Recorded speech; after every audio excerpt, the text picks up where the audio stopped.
Hi there. Happy New Year to each and every one of you. Thank you so much for tuning in to hear what I have to share today.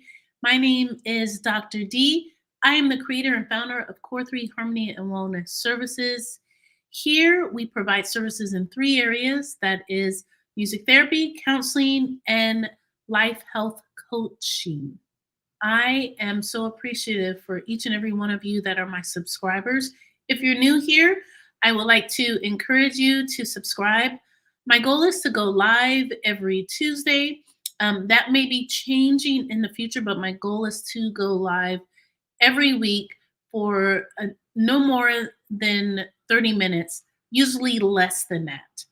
I like to bring forward topics of all things pertaining to our mental health and well being.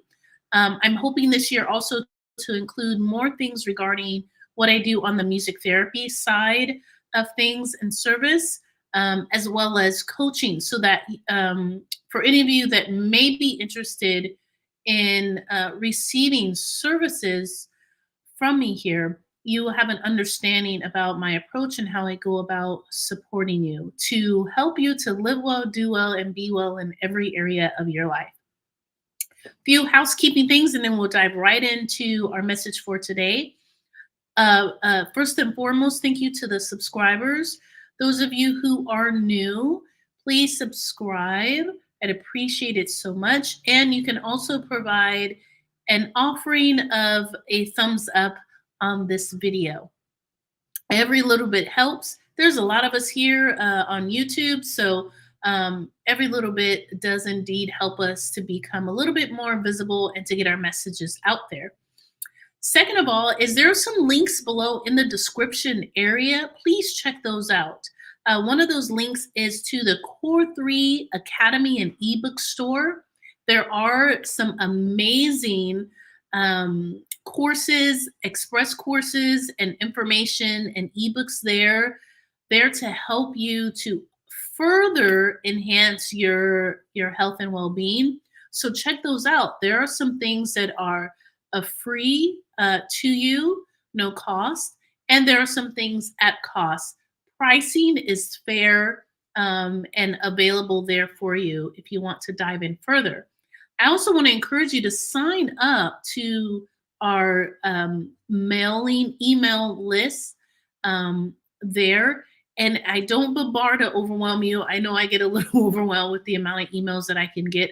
So it's just a monthly email that will be provided of information pertaining specifically more in the arena of coaching, life coaching. So please sign up there, check out those links below, and you can connect with us via the various social media outlets that we are plugged into as well. All right, so here we are, 2024. I know many times it feels like the new year can not feel so new, still feels like we're pulling in the same old stuff from the previous year. But I wanted to share with you some information and insight that I've gained and gathered over the years, and especially in my work with folks pertaining to resolutions. Some people don't set resolutions, but I have been using the word these past couple of months, especially with the clients that I have, regarding setting intentions.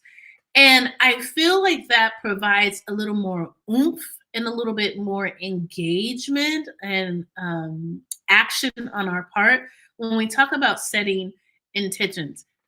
Sometimes the word resolution can get tossed and thrown around quite a bit.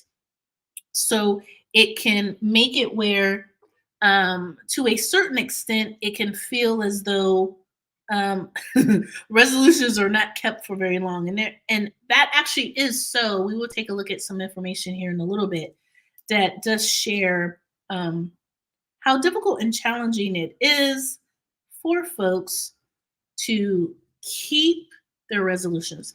Now, very quickly here, I apologize. I am going to plug in my headset so that there aren't any hearing issues on my part so that you can hear me. So give me 1 second while I do this here. Okay. So that might be a little bit more helpful. Okay, so I'm going to share my screen here. Give me one moment if you can.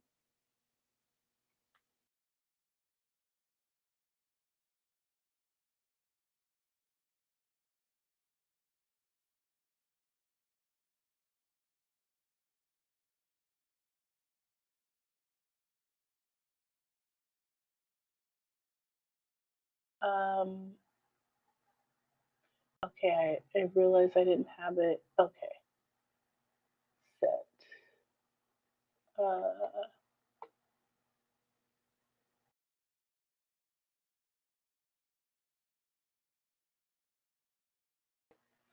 all right, so hopefully you are able to see this. Yes. Okay. um, I want to start with.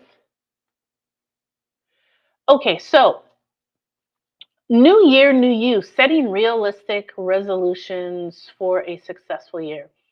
Um, so, like I was sharing, sometimes it can feel like it's not really the start of anything new.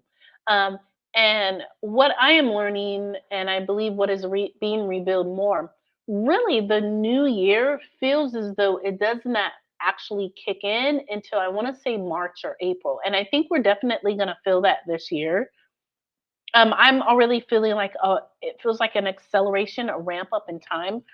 I'm sitting here and I can't believe it's already the middle of January. That today is the 16th. So I'm already feeling this push. And before we know it, we will be, believe it or not, in the midpoint of the year. So, in regards to helping to kick it off and helping it to be as successful as it possibly can be and to feel a little bit different, I wanted to speak on and provide you these tips today. Um, for many of us, we start thinking about setting new goals. And that's how you can look at resolutions is the establishment and setting new goals. But before that, in my work with clients, I've been talking a lot about like just doing a review of the year and what things went well, what things were not going so well, what things we are going to continue working on as we keep moving forward.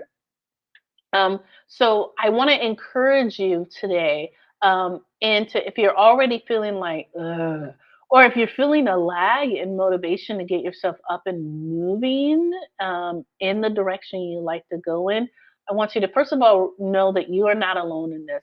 Even I have been feeling it myself. But we're going to dive into how to set realistic intentions, not necessarily resolution, or if you're burnt out on that word, we can the look at it from the viewpoint of setting intentions. Okay. Okay. So let's take a look at the reality. I had mentioned earlier that uh, many of us find that we do not set, or when we set these goals, that they are short lived. hence hence the adorable picture that you see there, which is our reach isn't that great. The lifespan is not that great sometimes on the goals that we set. And there is some research behind this. According to Forbes, the average New Year's resolution lasts just under 4 months. So, in fact, many of us ditch our resolutions, and there is an actual specific day. I'm just learning this myself. There's an actual specific day called Ditch New Year's Resolution Day, and get this, it's January 17th. Uh, that's tomorrow. If you're listening to me right now, that happens to be tomorrow. From the standpoint of when I'm doing this live stream. So we're right on that precipice of like, I set this thing or I have this goal in mind and I still haven't started it yet. Okay, so we're all feeling it. This is very real. And so I'm here to invite you a different way of moving forward with this. Okay. All right, so Um, Setting realistic goals is really important. Oftentimes, I find, even with myself, that when we set goals and or expectations on a thing or on ourselves or on a situation or on a project, um, we have to make sure that they are realistic and that we're able to meet them.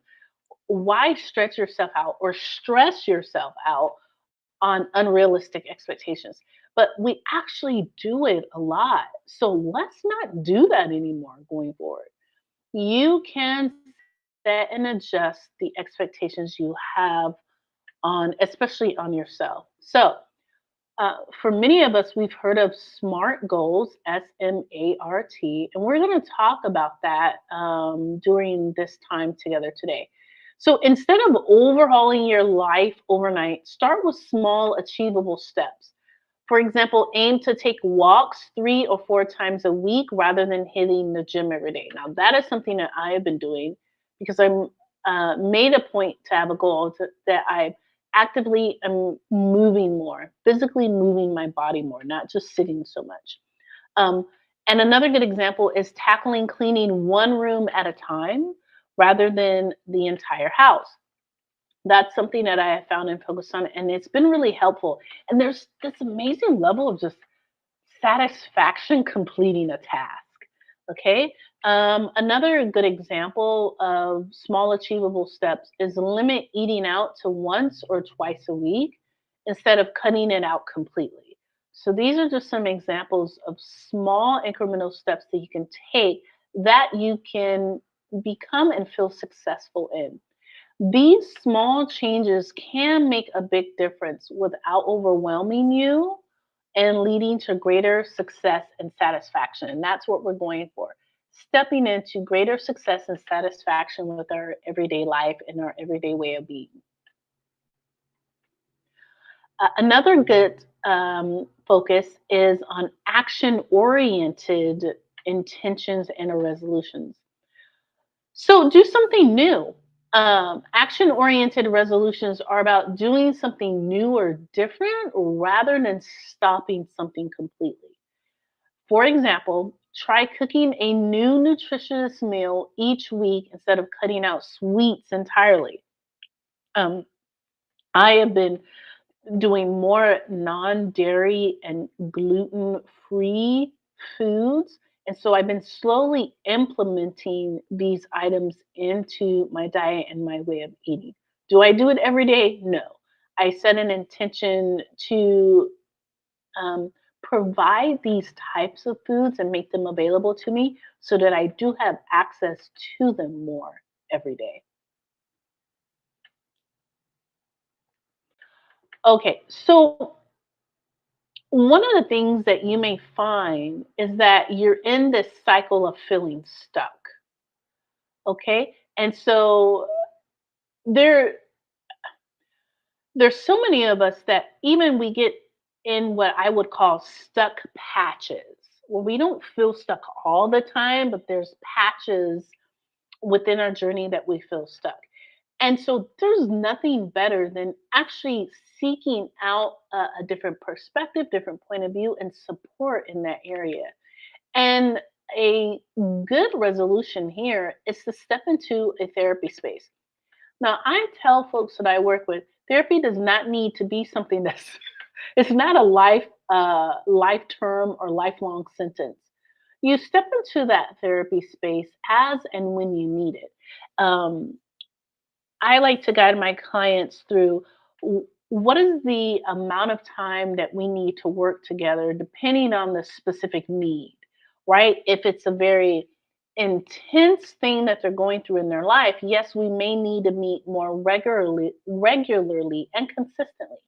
But as those things that are happening alleviate, we meet less. Just ebb and flow. So when you do find and have a good therapist, keep up the connection with that therapist. I like to operate systematically over an outcome driven plan with the folks that I work with. So that could look like preventative measures, or I call them mental health check ins if someone's not needing to see me weekly, every other week, or what have you.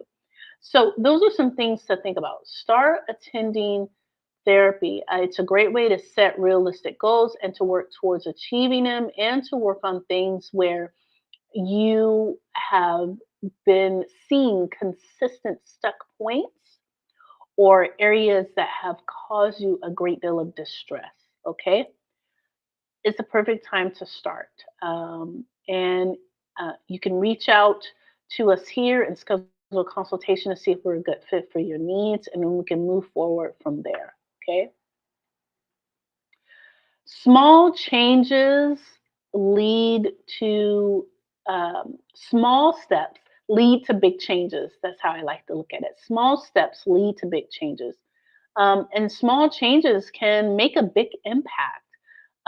So remember, I have a sign in my office that says, we strive for progress, not perfection. And that's the goal here when we're moving towards an intention or an expectation that we have, either on ourselves or something that we're working towards accomplishing. Remember that setting smaller, more realistic intentions, resolutions, however you like to call them, can lead to greater success and satisfaction. So earlier I had mentioned establishing SMART goals, and that the letters in SMART stand for specific, measurable, achievable, relevant, and timely. Okay. This helps to hone in and set a boundary on what we are doing and why we are doing it and how long it will take to do the thing. Okay. And it's important to know one's limits.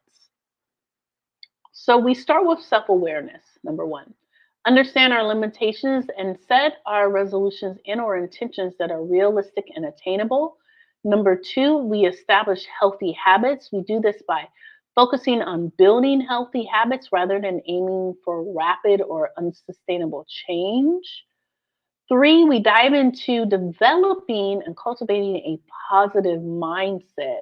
Here we maintain a positive outlook and celebrate the progress that we make, no matter how small. I talk with my folks and I say, yo, you got to celebrate yourself for, what you have achieved or how you have grown and improved so far. That's very important. Okay, and we're coming up close to the end here on our discussion. And next is motivate and celebrate achievements. Stay motivated to keep your intentions, resolutions through positive affirmations and rewards. Now, I've been talking a lot lately with clients about how positive affirmations are not just words on a page. You can make them that if you want, but why do we want to do that? We have to step into action.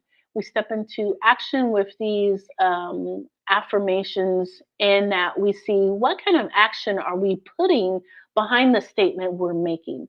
Example would be, and I have this on my vision board, is I am financially abundant. So if I make that statement, I say I am financially abundant. What is my action behind me being financially abundant? What does that look like? Right? If I make that statement and yeah, I look at my account, it doesn't have the amount of money in it that I would like. But what am I actively doing right now that's going to change that? Right? So that's the example of what is the action behind your affirmation. Okay. And then number five, we want to celebrate, make your achievements regardless of the size. Mark your achievements regardless of the size, and celebrate reaching milestones. How you celebrate it can be to your liking and what you choose. Of course, I would definitely encourage it to be healthy and safe. um, how you choose to celebrate yourself and what you've achieved, but it's important that it's something that brings you joy. That's where I think it's definitely needed. Something that brings you joy. So I hope you found the information that I shared here today helpful. I don't like to keep you long because I know just as important as most things is one's time, and it's extremely valuable. So I hope this helps you today. If you are in that slump and you're already feeling it and you didn't even know that there was such a thing as ditch resolutions day and you're feeling it, then it's right on target with where we can find ourselves. I want to leave you with this: reach out to schedule a consultation. If you are finding that you've had these ebb and flow stuck points and you're just like, I want to get out of it for a change, or I don't want to keep getting stuck in these same places that I did last year, please reach out and schedule a consultation. Consultations are great, no cost to you, but it helps me to learn more and hear about what's going on. And it helps me to already be able to begin to brainstorm a plan for you moving forward to how to support you and to help, and to see if that sounds good, to see if we jive well before we move forward and step into navigating and you investing in yourself. Investing in yourself is important, and I believe it should be with the right people, the right team. So I want to leave you with this: please remember these three things: that you matter, you are worthy, and you are also loved. If any one of those places that I mentioned, you're not feeling it and it's hard for you to tap into that, please reach out to me because I want to come alongside you and support you. Those are three major areas that it's important for us to realize, to believe, to feel, and to know. And if you're struggling in any one of those areas, definitely I would encourage you to reach out for some support. I appreciate you more than you realize. I thank you so much for your time, and I look forward to speaking with you again on another Mental Health Minute with me here, Dr. D at Core3 Harmony Wellness Services, next week. Until then, be well, sleep well, and eat well. I look forward to seeing you next week.